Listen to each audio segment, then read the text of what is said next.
Hi there, thanks for logging on to my fitness blog. My name is Nazeem Dollie from Cape Town, South Africa, fitness professional and fitness author of Rip Dad, Fat Dad, as well as ETA certified personal fitness trainer and Merit Fitness Scholarship Award recipient from the Sports Science Institute of South Africa. So over the last 4 videos I spoke about the importance of attitude as far as attaining your fitness goals are concerned, and whilst attitude is important, I feel it's also important for you to understand where we're going in terms of fitness in general, and also where fitness is going to as far as the nation is concerned. Now you would know that if you follow world politics, or if you just follow the general politics within your country, that there's always something called the State of the Nation address. Now the State of the Nation address is something that is happening whether you are in the United States of America, whether you are in South Africa. Every particular nation will have what is known as the State of the Nation address. Now simply put, the State of the Nation address basically refers to the single most important elements that will be facing that particular country for the next year to follow, and what government can do to address those challenges. And similarly, I thought it would be good for you to understand that there's something I came up with which I call the Fitness State of the Nation address. Now the reason I refer to the Fitness State of the Nation address is simply because whilst a lot of people might have the right attitude as far as fitness are concerned, or whilst many people are looking at how to change their attitude as far as fitness is concerned, it is also important to understand where we as a nation are going and where we are, so that you can better address the problems you are facing as far as your fitness goals are concerned, and it also give you an idea as to where many people are struggling. So in no particular sequence, one of the many areas that I've identified is point number 1, anxiety, as well as depression, or clinical depression as it is known in psychological terms. Now a lot of people do not have an outlet. Okay, what that means is that they do not have an avenue through which they can release their frustration. Now think about it in terms of a car. A car is burning all kinds of fossil fuels, be it diesel, be it petroleum, and of course with the combustion of those kinds of fuels goes the output of various toxic substances. Now if you do not have an exhaust pipe through which you are allowing that toxic fuel to release itself, you are going to end up with a car that's going to break down, or the car might work for a certain number of kilometers or miles, and then thereafter, you know, if there's no avenue of release, the car might explode, or the car might break down, and you will not have the same quality car thereafter. Likewise, a lot of people do not have an avenue of release as far as fitness is concerned. Okay, so they are ending up in a situation where they're working 8 to 10 hours a day, every single day in an office. They have people yelling and screaming and shouting at them, and they do not have a way out. Now to give you some more perspective, many years back, okay, if we go back to more than a century or 2 centuries back, people actually used to walk to work, or they used to ride a horse to get to work, and all this did was that it gave them an avenue through which they could release some anxiety, and through which they could overcome certain forms of clinical depression, simply because the brain was now releasing all kinds of endorphins, and with the release of endorphins goes a feeling of well-being, a feeling of feeling great about yourself, and therefore the levels of clinical depression and anxiety back in those days, when people were forced by circumstances to walk, to run, and to ride by horse and camel to work, it was not as high. If we go back even as far as you know, medieval times are concerned, man was either faced in a situation by a saber-toothed tiger, whereby he could either fight the animal or we could run away from the animal. But either way, whether he fought the animal or whether he ran away from the animal, he still had some sort of release, and with that release went an outlet through which they could find a way of overcoming the anxiety and depression. Now in today's day and time, it's very unlikely that you are in a position to beat your boss up. It's very unlikely that you'd be able to just run away from work. So rather than the fight or flight response, as it is called, a lot of people revert to what they call the fright response. So they cannot do anything about it physically because they can't beat up their boss, they can't run away, they do not work out at the gym to vent their physical anger and frustration, to get rid of the anxiety and to lower their depression. So what they do, they end up in fright mode. They become afraid. And this fear, this anxiety, this depression is bottling up to a point where they feel the need to go to a clinical psychologist or psychiatrist, who then recommends all kinds of dangerous drugs, which further exacerbates the problem. So that's one of the points we wanted to bring up. One of the reasons why we need to work out regularly is to ensure that we have an avenue of release, because I can promise you now, every single time that I work out, my roommate and I, we work out at 5 a.m. in the morning. We feel like superhuman beings. We feel great about ourselves. We go out, we feel like we own the world, and we don't have the kind of problems that most other people do. I'm not saying we don't have problems, I'm just saying we don't have it at the same level as other people do, and thereby yet another incentive for you to work out at least 3 to 4 times a week at a fairly middle to high intensity, just to get rid of that stress, to get rid of the anxiety, and to bring down the chance of you being depressed later in life. Okay. The other thing that I've identified as far as the fitness state of the nation is concerned would be children losing their parents. Now, today, as I said in my previous point, a lot of people are working in environments where they do not have much time to work out, or they choose not to invest a lot of time into the state of health and fitness, which means that they become obese. And with obesity goes all kinds of illnesses like diabetes, high blood pressure, etc. And oftentimes we have a case of where somebody dies prematurely. We hear of cases where young women at the age of 35, 40 pass away. They leave kids behind as young as 2 or 3 years old, and I personally do not think that it is a very fair thing to do to your child to pass away at a time when they need you the most. And you know, to a large extent, a lot of these illnesses, a lot of these diseases like type 2 diabetes, it is something that could have been avoided by terms of lifestyle change. So if you make that change, if you make the conscious decision to start to work out, and not just starting to work out, but to keep going at it regularly, and just make some sensible health and lifestyle modifications as far as your nutrition program is concerned, you can actually avoid falling into the trap of putting your kids and your family in a situation where they are without a parent, because no kid deserves to be an orphan simply because you chose not to look after yourself. Okay. Point number 3, point number 2, I said that children are losing their parents.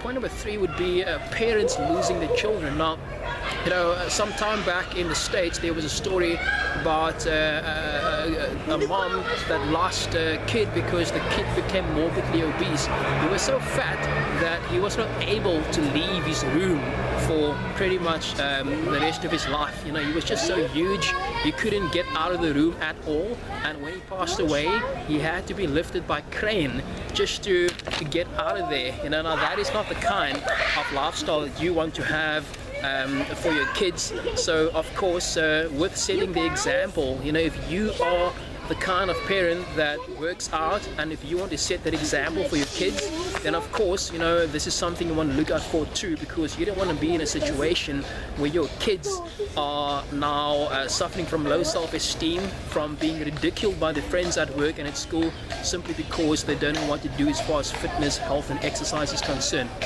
The other thing I want to bring up would be the state of health and fitness as far as executives are in the workplace. Now, I mentioned in point number 1 that anxiety and depression is one of the key factors involved as far as our problems are concerned as a nation. Okay, and what I want to chat about here is that a lot of executives nowadays are finding it very hard. They're finding it very hard to cope as far as the pressures of the corporate world is concerned. We're getting to a point now where people are working 12 to 14 hours a day, most especially in advertising, in technology, in industries where it's very fast-paced, and people that don't have a means of letting go as far as their anxiety, their depression, and just their overall state of health and well-being is concerned. So it's getting to a point now where people are suffering, not just emotionally, they're suffering psychologically, they're suffering physically, and this is impacting on their quality of life. Okay, so yet another reason for you to start working out is that by working out regularly, you'll be able to perform better at the job that you are doing. And by performing better, of course, it means that you'll be in a better chance to get a promotion. It means that you'll be in a better position to think more strategically, and at the same time you'll be in a position to start coming up with better ideas that's going to take a career even further. Alright, so there you have yet another reason, another incentive to start working out and to keep this going as a part of your lifestyle. Another point is that top corporations are now losing top executives, which is costing them a lot of money. Now, in the previous point, I spoke about, what the implications are for the executive, him or herself, working for the corporation, and how they can use health and fitness to their advantage to actually live a better life and to add value to the company. In this point, I want to speak about how companies are losing out by losing top executives. For example, if you lose a CEO, if you lose the financial director of a company, or if you lose the strategic head of human resources or marketing as a result of an unhealthy lifestyle, it's not just the position of the person you are losing, it is the time taken to recruit that person, to find that person, to train that person, and to make sure that you are not wasting the right amount of time and money on somebody that's not going to deliver. So in all the time that it is taking to find, replace, train and recruit that person, and to get that person to settle into that role more efficiently, you'd have easily have lost at least $1 or $2 million within a 6 to 12 month period, and that's absolute minimal. So it's costing companies a lot of time in the corporate world to actually find the right staff. And the more senior the staff become, the more difficult it becomes to find that balance of people that's going to be able to deliver at that level. Okay. The other thing I want to bring about to your attention would be the medical costs related to obesity. Now, it might come as a surprise to you that a lot of pharmaceutical companies, they have absolutely no intention of coming out with a cure, of coming out with something that's going to totally remove obesity. Firstly, because it is impossible. It really is a lifestyle change that you need to make on your own accord. Okay, and the other thing is that a lot of these companies, they're making a lot of money out of drugs that take care of the symptoms of the problems rather than addressing the actual cause of the problem, which is lifestyle related. So people always want the easy way out. They always want to just pop a pill and make sure that that's all that they need. The short answer is no, you cannot do that. You actually need to start working out. And like I've said in one of my previous videos, health and fitness is the one thing whereby you actually have to work for it. You cannot depend on a pill or a drink or a supplement that's going to take you there. Supplements help. It does help to improve performance. Myself, I'm an example. I use certain sports performance supplements such as creatine monohydrate, creatine ethyl ester. I use whey protein isolate, but these are all supplements. They supplement your training. It is not meant to replace your training. It is simply meant to help you push that extra 5 or 10%, but 90% of it is still hard work ethic. You still need to put the time in, and you still need to be consistent. Okay. The other thing that I want to bring about is also how obesity is crushing the healthcare system. Now, we're in a position now in South Africa where a large percentage of the money that is meant for healthcare is now going to treating people as a result of their own poor lifestyle experiences. Okay, so whereas that money could have gone to something that is more in dire need, such as people that really honestly don't have any food, or people that are suffering from diseases that they have no other way of solving. Now people are actually crushing the healthcare system by placing demands on government to cure lifestyle related diseases, and these diseases come as a result of not exercising enough, or people that are obese as a result of poor lifestyle and dietary choices. Okay, so there's yet another reason that you can start working out. But if everybody just worked out a little bit, you didn't have to train like an athlete. If everybody just worked out 3 or 4 times a week at a fairly low to moderate intensity, then you'd be amazed at how this can save the nation a lot of money, and we as a nation can go forward so much more efficiently. As President John F. Kennedy said, ask not what the country can do for you, but ask what you can do for the country. Okay, and the last thing I want to bring up for this particular video would be the effect that the media has on people's lifestyle nowadays. Now, way back in the Second World War, Adolf Hitler used to say that if you say the same lie over and over and over, the people will believe it.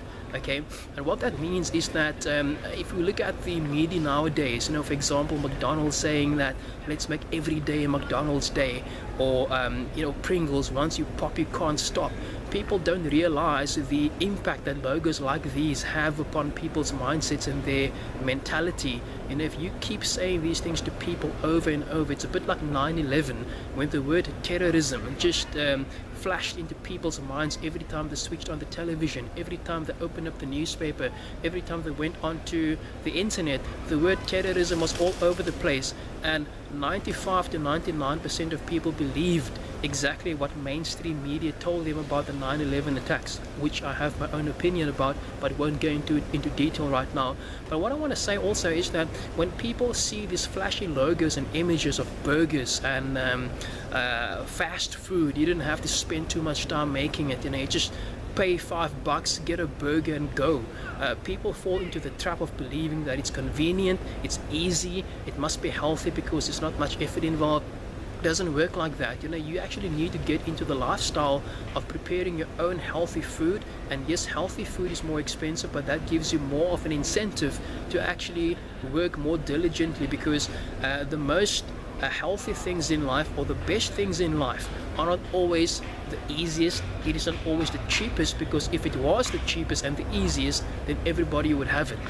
There's a lot more reasons as to why people should start looking after themselves. And yes, I have received quite a few emails from people that are looking for more technical advice as to how to go about structuring an exercise program. And you have my word, I will be addressing that pretty soon. And as I said in my previous videos, the mindset firstly has to be spot on. For if your mindset is right, you'll be able to tackle everything else. And as I also said in my previous videos, the reason that 85 to 90% of people are not able to commit to an exercise program is simply because their mindset does not allow them to go further. If you can believe that you can do it, you will stick to it and you will do whatever needs to be done to get there. But if your mindset tells you that, you know, you're probably not going to make it, then what's the point?